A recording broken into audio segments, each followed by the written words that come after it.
강의 다시 하겠습니다.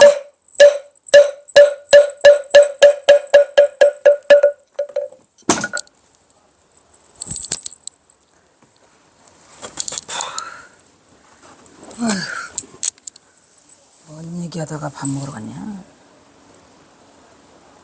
수업사. 오 마이 갓. 하음 만화 보선을 경화에 수업사로는 인정하는데 뭔으로 인정하지 못하다. 법맥을 잇는 법사로는 잊지 못하겠다 이런 얘기요. 그래서 경사가 처음에 안 넣죠. 그러다가 나중에 현장을 중수도 해주고 여러 가지 하다 보니까 또 경산사 자체가 용암해연으로 법을 잇는 바람에 그냥 용암해연의 제자 영월복률의 제자 만화보선 뭐냐? 만화보선의 제자 경허다. 이렇게 해서 등등상속에다가 경원사가 올려가지고 문맥을 정리하게 되죠. 그 대신 승만화는 불경에는 미묘하게 통달한 거요. 다만 뭐를 모를 뿐이지. 선을 모를 뿐이죠. 걸림없는 방편을 구사하느니라. 때마침 이곳에 머물다가 불전에 불만이 무성히 자라남에 탄식하고 중생이 시주하는데 너무 인색해. 중생이 시주를 안 해줬죠. 그래서 제자 오은과 벗 허봉과 더불어 재물을 모아가지고 아까 오은 아준이랬죠. 그죠? 오은당 아준. 그리고 그 다음에 제자 오은과 벗 호봉과 더불어 재물을 모을 것을 발현하여 공덕을 이루었다 이런 얘기고, 그래서 이제 초공각을 또 짓죠. 옛것을 새롭게 기어진 몇 칸을 지으니 처마는 트이고 지붕이 달렸고 옛것보다 훨씬 더 넓어 보였더라. 지금 누가 화엄보살이 통학사 중수하는 거죠. 이처럼 반하는 주변의 인물을 조직해서 통학사 중창불사라는 거대한 불사에 적극 참여할 수 있게 이끈 능력자, 자신의 공을 앞세우지 않답니다. 덕성을 겸비한 인물이래요. 만화보선이. 정평이 나이는 원력보살의 승려라. 특히 만화는 집단하여 조직적으로 일을 추진하였고 만화는 각종 불사에 원만한 불사를 회양하는 결과를 이뤘다. 그러니까 뭐 일하는 데는 끝내준다 그런 얘기죠. 일하는 데는. 그리고 따라서 만화는 1857년 아까는 1860년이랬는데 훨씬 그 이전보다 먼저 했다라고 아까 했죠. 그리고 1864년 동학사 가람을 복원했죠. 또 초원각 3칸을 또 채웠죠. 아주 대단해요. 1929년 동학 계룡산 동학사 사적에서도 만화보선이 화주를 권하는 분 중에 우두머리자 뛰어난 선지식이라고 칭찬. 선지식이라고 하지 뭘. 이건 또 뭐냐.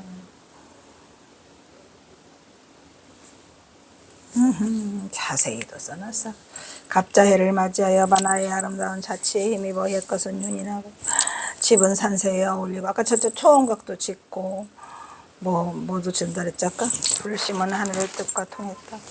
우는 제자고 호봉은 벗이고 가까이서 돕고 남아와 운구는 멀리에서 받쳐줘. 위로는 궁궐 아래는 선비 모주당 보시가 인연이 없이 왔으니 이리는 사람을 기다리고 때를 기다려서 이루어지는 것인가 보다. 5번째로 인연에 맞춰 중창하여 떨친 것을 찬탄하다.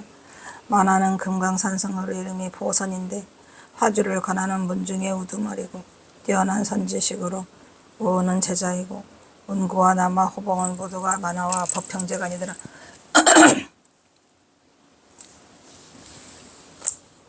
만화와 법형제간이면 경서사하고도 좀 관계가 있겠네요. 딸리 전하는 건 없어요. 용암과 호봉의 두 족자가 연각에 있는데 추사가 글씨를 썼고 이들은 만화와의 인연 때문에 왔다. 용암은 만화의 용사이기 때문에 그렇군요. 용암이 그 용암이 이 용암이구만. 용암해연 그죠? 용암해연이 만화보선의 옹사지요. 만화의 초상화도 연각 안에 있다. 만화의 동학사 중수에 대한 노력은 운구, 남화, 호봉과 같은 사형제와 우운과 같은 제자의 힘을 뭉쳐 동학사 중창을 이룬 것으로 비단 이들이 함께 한 것이 아니라 동학사 중수기문의 명단을 보면 시주추의 첫머리에 장식한 상궁. 그러니까 이게 그 나라 비보사찰이다 보니까 자복사찰이죠. 그러다 보니까 상궁들이 왔다 갔다 하는 거예요. 상궁 윤씨, 김씨, 그리고 연파당 정수, 영월당 복률, 영월복률이죠. 남아당 포은, 덕징, 도정 등이 그 끝을 채우고 있었더라. 그러니까 그냥 경허선사 하는 건데 경허선사 벌써 하나도 안 해. 못해요. 나도 못해요. 예, 이것도 뭐냐. 아이고, 또한 산중대대.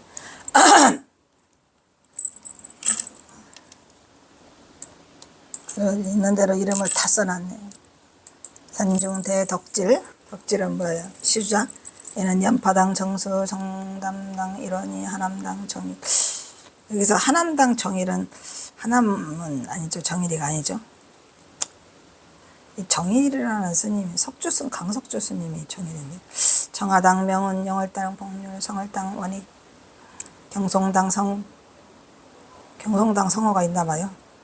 성봉당 주장, 남아당 포은, 문구당 하릉, 응담당 현호, 우은당 아준, 만우당 상경에 기록되어 있더라. 조연아줄은 비구니 명단은 상인, 상화, 신찰, 정심, 원열, 성황, 강림, 공사비고, 도진, 영찬, 스님들도 엄청 많네. 그래도 여기도 동학사에 지금보다 훨씬 많구만, 그죠? 별자비고, 지호, 금강, 찬익, 수많은 사부대중의 시주로 동학사 불사를 지내킨 중심에는 만화보선이 대중을 합하는 인품을 겸비한 위대한 지도력이 있었더라 라고 칭찬을 하고 있네요.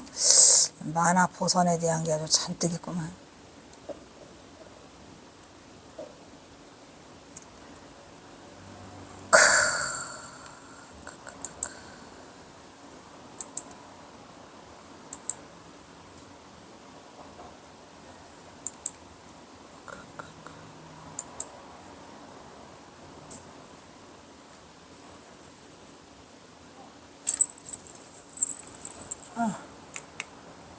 이처럼 시주지로 영월당 복률과 남아당 포원을 경계로 산중 대덕지를 살피며 영월당 복률 위로 4명, 영월당과 남아당 사이로 3명, 남아당 아래로 4명. 그럼 몇 명이라는 얘기겠죠? 11명. 그런데 영월당 복률은 만화의 스승이야? 남아당은 사형이야. 만화가 그가 오기 전에 있었던 일이나 새로 찾아온 일들에 대한 안배를 적절히 조화를 이루어 배치했음을 볼 수 있다. 또한 오늘날 동학사 강원은 비구니 사찰로 누가 만들었다 했죠? 경봉스님. 당시 경화의 비고 사찰인 것에 대해 비구니들이 동학사에 차리기 시작한 것은 만화의 활동기에서 비롯된 것인데, 조연화주를 보면 비고와 마찬가지로 비구니도 그러니까 그 경봉스님 때뿐이 아니라 만화보선이 있을 때 이미 좀 시작됐군요. 비구니도 협조를 아끼지 않았던 것으로 보인다고 말할 수 있을 것이다. 이후 1910년 직후 기록한 동학사 사적에도 만화보선의 공적을 높이 취하고, 그러니까 1910년에도 만화보선이 살아있었나? 언제 열반하셔? 그죠? 경서사보다 더 오래 사나?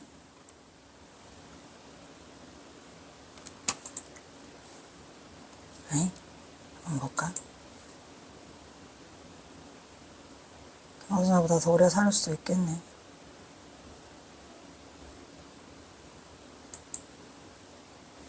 만화보선.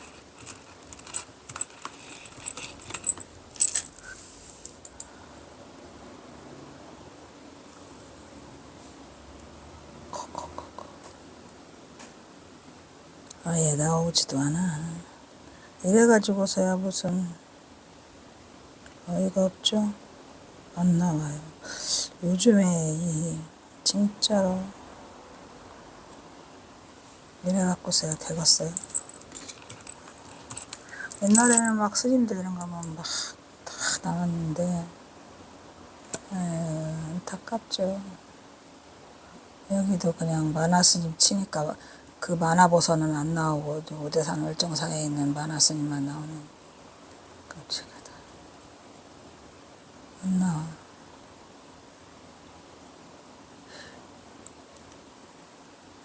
동학사라고 쳐볼까? 안타까운 일이죠.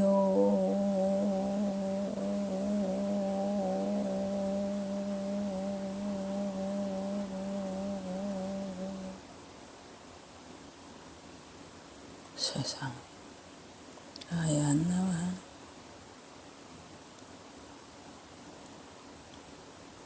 대단해요.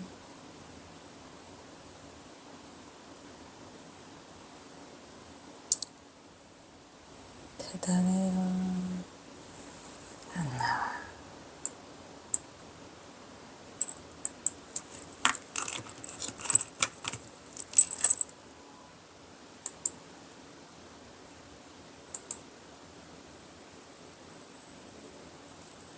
동학사.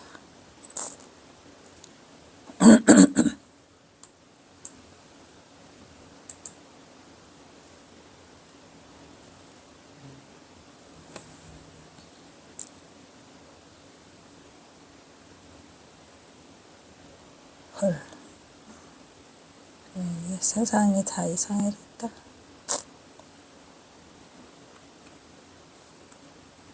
없어.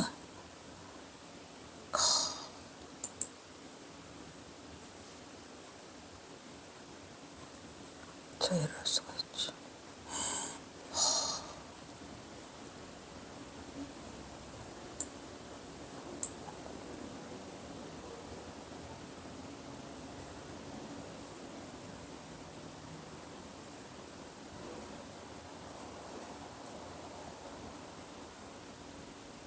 금봉지원, 아까 금봉지원인데 금봉지원을 이대강주로 하네.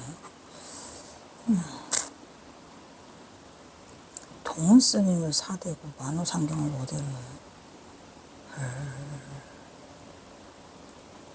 어떤 게 맞는지.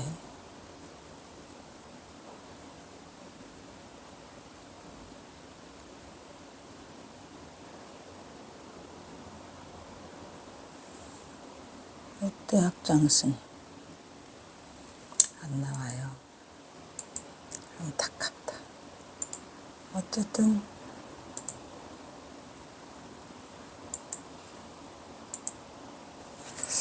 1910년에 기록한 걸 봐도 만화보선에 공적이 있더라라는 얘기죠. 고종원년에 2891년, 1864년. 얘는 경화선사에 돼 있고죠. 만화당 보선이 큰방과 앞뒤 요사체를 중건하고 맑은 기풍의 스님들을 모셔왔더라. 라고 하고 오늘날 그러니 아름답지 아니한가 오니 아름답다. 대부분의 기록들은 만화가 1860년에 동학사로 와서 1864년에 동학사를 중창하고 초음각을 조성한 그런 내용이 가장 피크고 하이라이트다. 그런 얘기죠.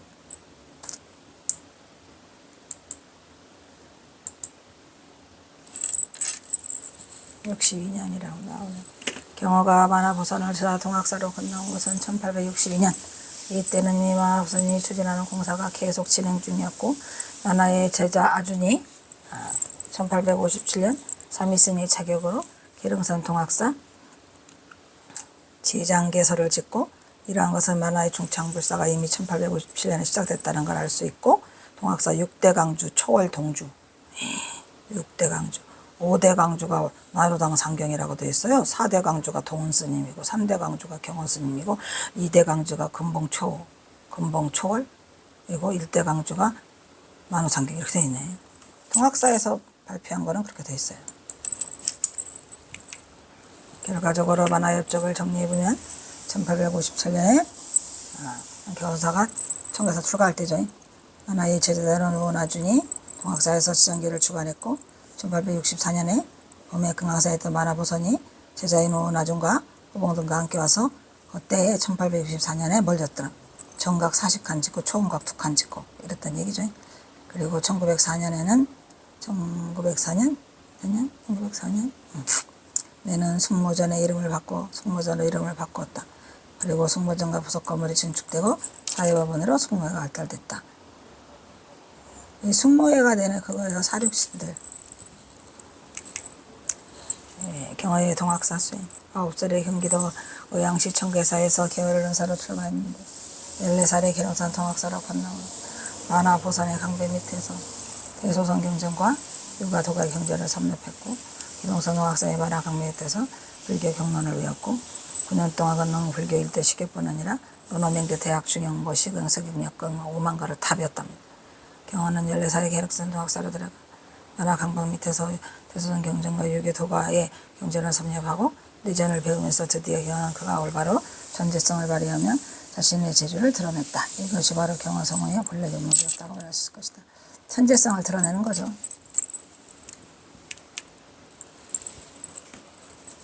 동학사 강원수학.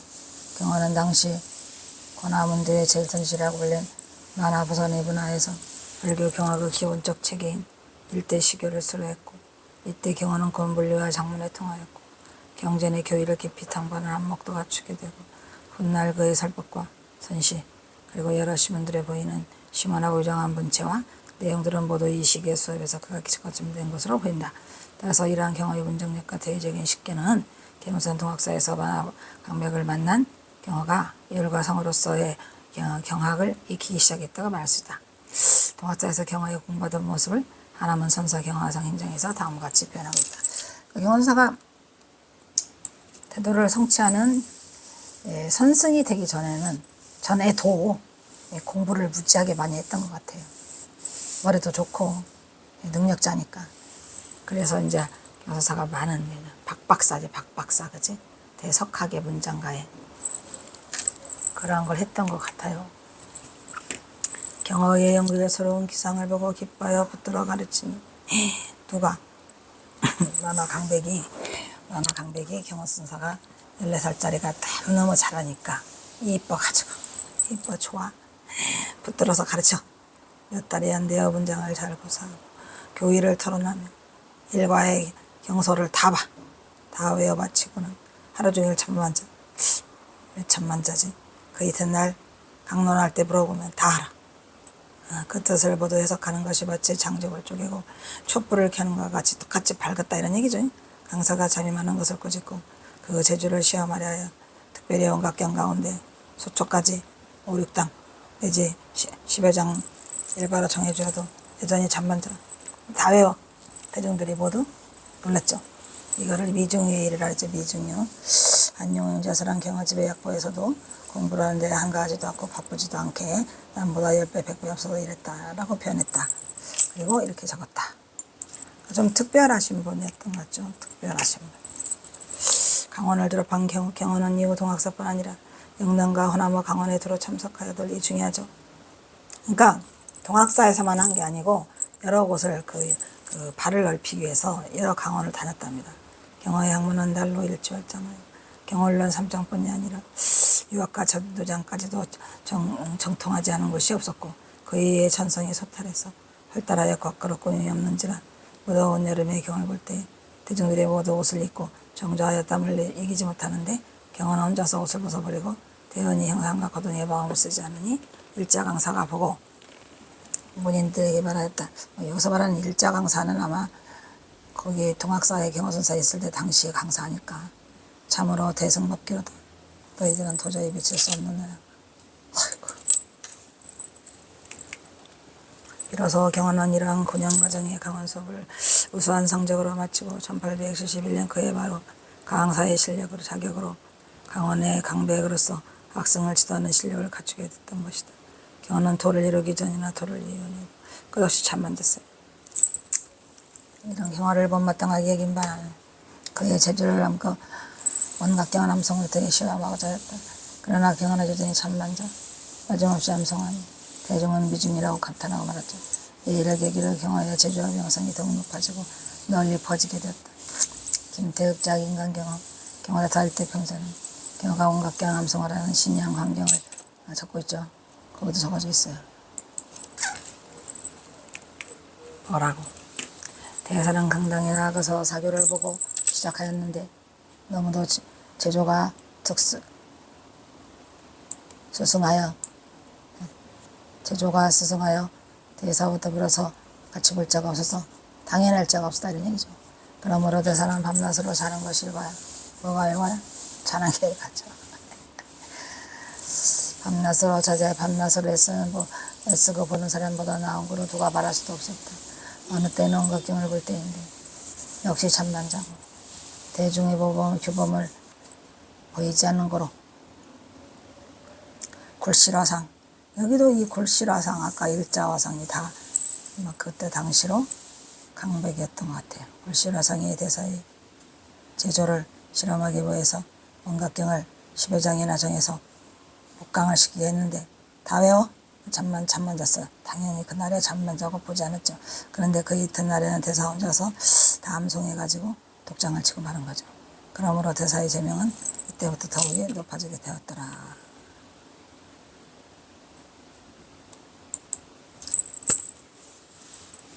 그래서 대사는 불경을 보는 여가에 유전도장화까지도 견보하여 보아서 소유의 육을 썬 삼도에 정통하지 않은 것이 없게 되었다. 하나는 선사경화상 행장에서 선사는 천성이 본래 소탈하고 발달하여 겉으로 굳혀서는 꾸밈이 없었던 탓으로 한나위의 경문을 볼 때도 남들이 벗어 옷을 입고 바로 앉아 진땀을 이기지 못하는데 경화는 혼자서 벗어붙인 채 아무렇지도 아니함으로써 형식과 의례에 좇지 않았다. 그 경화의 성품을 담담하게 적고 있다. 김태읍의 인간경화 경화대살타 평자는 대승법기의 경화를 실감나게 또 적어놨죠. 거기다가 이렇게 적어놨죠. 아닌가? 이렇게. 이거는 이제 김태읍 거. 아까는 황하남 스님. 그런데 대사는 강등의 하기 때부터 전성이 소활하여 소탈하고 활달하다 이런 얘기죠. 소탈하고 활달해서 소활하여 고식하는 바가 없었다. 일부러 이렇게 꾸미는 바가 없다는 얘기죠. 그리고 언제라도 교범생활하고는 탐산분이 아무리 성념이라고 해도 성념은 막 찌는 듯한 여름이라고 해도 옛날에 강당 풍속은 장삼자락을 입고 그 위에 가사까지 수하고 착복하고 입선을 드리는데 단정히 앉아서 경을 보는 것인데 대사는 그러한 형식을 떠나서 의도까지 벌거벗고 앉아 있었으니 그래서 누가 보라 하면 빌어먹을 녀석들 같으니라. 바른 대로 말해라. 너희들은 덥지 않느냐? 더운 데는 벗는 것이 불사요 추운 데는 입는 것이 불사니라. 미친 자식들 같으니라고. 속에는 식심 번뇌 의 도마 마음만 가득 차가지고 가죽만 같이 부처같이 웅크리고 앉아 있으면 제일인 줄 아냐? 이게 지금 보면은 왕사가 여기에서 보면은 지금 김태읍이가 그냥 육두무자로 막 쓰잖아요. 여자가 욕을 그렇게 많이 했을까 뭐라는 생각이 드는데 조금 의아한 부분도 없지 않아 있죠, 그죠? 대해서는 기탄없이 이렇게 일침하고 행위를 돌아보지 않았다. 당시에 예로강백, 또 예로강백이 있네요. 예로강백, 일자강백, 굴실, 강백 다 있어. 이것을 보고 어머님들에게 일러말하고 성호문실은 성호장실 경화대사는 대승법기인이 가리지 말라고 일렀다. 하지만 태분이 특이한 욕설로 육두문자를 거침없이 날린다. 그래서 누가 뭐라 하면 빌어먹을 녀석 같으니라고. 바른 말로 말을 하여라. 너희들은 더웁지도 않느냐? 더운 데는 옷을 벗는 것이 불사요 추운 데는 입는 것이 불쌍이라. 미친 녀석 같으니라고. 속에는 식심번뇌가 이 도적 마음만 가득 차가지고 가족만 붙여가지고 웅크리고 앉으면 저희들은 글쎄 이런 욕을 했을지는 모르겠지만 어쨌든 김태읍이 거침없이 이런 걸 쓰는 거는 사실이죠. 진실이 뚝뚝 묻어나는 실감나는 표현을 보기 바랍니다. 태읍은 이제까지 여러 번 반복되는 욕설을 수위로 정황상 아마 욕설에 친근하거나 익숙한 자일 것 같다는 말이에요. 김태읍이 욕을 잘한다 이런 얘기요. 쉽게 말하면. 아니면 그 당시 사회적 성향이 욕설이 어느 정도는 애교로 투영되거나 그래서 시문의 신분인 경화조차도 허물 없이 영예의 선의 굴레를 벗어나 육에서 자유로울 수 있었던 것이 아닌가. 저는 추측일 따름이고 그래서 앞에서 언급한 고백의 저자 고봉 경욱은 이런 욕설 대부분들을 모조리 언어수어나 운동으로 뽑아가지고 반듯하게 표현을 했어요. 고백하라고 이름을. 검역하의 한포의 김태읍의 인간경어 6필본 첫 부분이 그대로 수록되어서 되고 있는데 뭐라고? 그 별채 또한 범상치 않다. 고봉경옥은 김태읍의 인간경어 6필본에서 만남을 이렇게 적고 있다.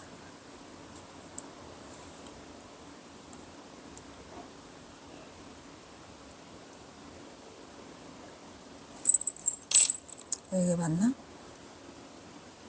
이렇게 적었다는 게 맞아? 아닌 것 같은데. 대강백경어 이렇게 적고 있다라고 해놓고 아마 주석을 뽑았을 거예요. 이게 없잖아, 주석에. 대강백경어 근세 우리나라 선풍을 드러냈던 경어성어는 만화 보선의 강백을 이어 1872년 강백의 자리에 오르게 됩니다. 경어는 유교와 도장사상, 불교 경론을 두루 섭렵하여 당시 전국에서 학인들의 구름처럼 몰려들었다. 일반적으로 만화는 근대 한국 불교의 종조인 경어에게 일대 시계를 가르쳤다고 전하나 직접 가르침을 받았는지에 대한 정확한 근거는 보이지 않고 있다. 하지만 그 어느 것보다도 동학사가 경어에게 있어 가장 의미 있는 것은 경어가 1879년 11월 15일 그 당시 조실방에서 큰 깨달음을 얻었죠. 지금의 동학사 실상선 진가면은 실상선언으로 되어 있더라고요. 큰 깨달음을 얻고 장부의 일대사를 해결함과 동시에 한국 선불교의 중흥조로서 사라져가는 선풍을 다시 일으키고 선지식으로서 그 역할을 다했다는 것이 가장 큰 결실이었다고 말할 수 있고, 동학사에 입문한 이후 드디 만화에게서 불교 경론을 배운 경은 9년간의 강백을 강원 수학을 마치고 동학사에서 강의를 여니 1871년 경화 나이 23세 만화 부산의 강맥을 전수받아 동학사 강사로 추대되어 전국에서 경어의 명성을 듣고 수많은 학인들이 구름처럼 몰려들었다는 그 사실 자체에도 이미 경어의 그릇을 짐작하게 하는 바, 경어가 교학에 매진하여 선을 공부하고 논하는 기회는 따로 없었을 것으로 보인다, 이런 얘기야. 선을 한 적이 없으니까. 김태읍다 인간경어 경원대사를 때 평전은 경어가 정한종사를 찾아 전국 각지의 시행지식을 찾아 수행처를 찾아다니는 과정을 그리고 있다. 경어는 이력을 마친 뒤에 통방납사로 나서서 군이 백년사에 가서 야원화상에게 십지경과 염송을 재간하고 23세의 동학사에서 강사로 취임하여 개당보살하게 되었다. 그래서 대사는 청한종사로 이름이 높았는지라 학인들이 구름같이 운집하여 수다를 이뤘다 라는 얘기가 써있죠. 힘들어.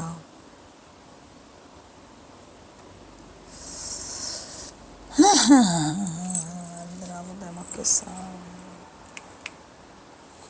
경어가 동학사 강원을 마치고 이력을 마친 뒤 통방납자로 나서서 군이 백년사를 가가지고 야원화상의 십지경과 염송을 연간하고 23세시의 동학사에서 강사로 취임하여 개당보살을 하게 됐다는 사실은 정말 흥미롭죠. 이게 뭔 소리를 하는 건지.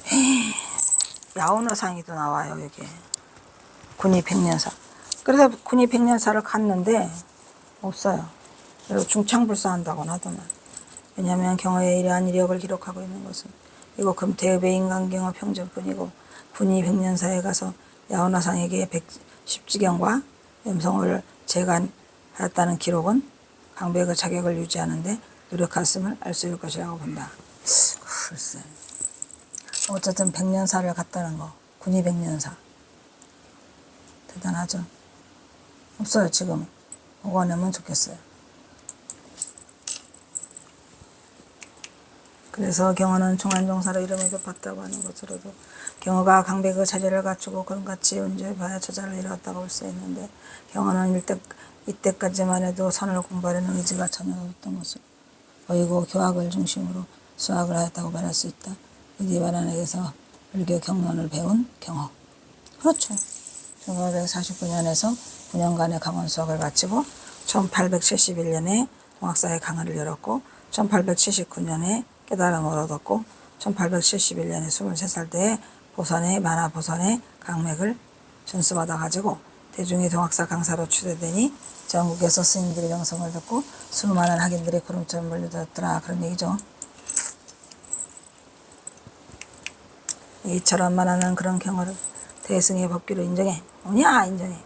23세의 강단에 올리니 하여 경호가 교회를 논할 수 있도록 승으로서 배를 다했던 것이다. 이러한 연으로 훗날 경호는 자신의 스승단화가 비록 선문에는 들지 않은 교학승이었지만 등등상속의 만화를 걸려 그 은혜를 갚는다 하겠다.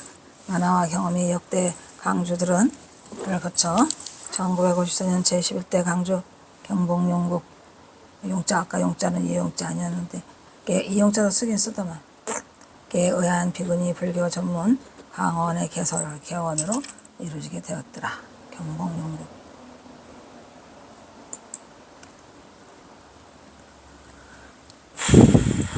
여기 뭐야? 불교의 불선 삼교의 통. 틀려서도 되겠다. 끊어야 되겠다.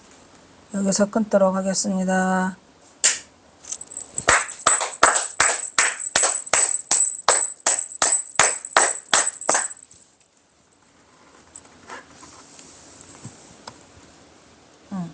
그럼 그냥